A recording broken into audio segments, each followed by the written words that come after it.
Abashayeli bamatekisi nabagibeli nabo bathi bafuna ukuba yingxenye yomkhankaso wokulwa negciwane iCOVID-19. Konke bekuhamba njengokwejwayelekile lapha esikhumulweni samatekisi saseBri namhlanje.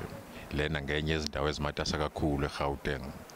Ukuqedwa kwemihlangano yabantu abangaphezulu kwekhulu okumenyezelwe ngumengameli wezwe into engelula ke lapha. Kepha abashayeli bawesabisa kwenyoka lomkhuhlane iCOVID-19. Kepha kubashayeli abanjengoShadrack Ngwenya kuzosebenzeka kanzima kulethi itwetwe ukubhebhetheka kwaleli gciwane leCOVID-19. Bafuna sigeze izandla ekubeni sihlale sisemgaqweni kuwese ngazathi sizoba zisulu zaleli gciwane. Into ejwayelekile ke ukuthintana kulomkhakha ukusuka ekudluliselaneni imali yokugibela.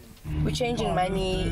I didn't have a sanitizer in the taxi and I'm not expecting the driver to have one. If I don't have it in my bag, then unfortunately I will have to change it and wash my hands when I get off. It just has to be sanitizers. People have to be aware about it. It's very worrying and it's very nerve-wracking because you'll never know whether you have it or not. Nasi isicelo sabaqapha umsebenzi wamatekisi.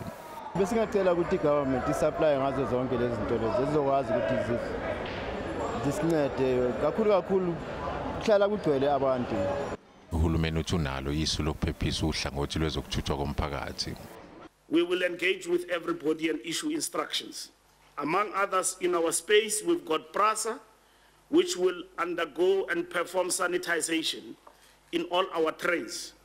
Of course, the social distancing will affect us en masse in terms of trains and taxis.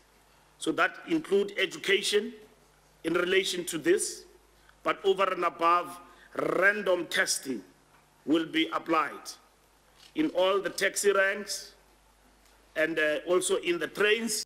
Yiningi lithi lesi isinyathelo esihle kakhulu sokuqeda ukusabalala kwaleli gciwane ikakhulukazi ezindaweni ezivamise ukugcwala abantu kakhulu.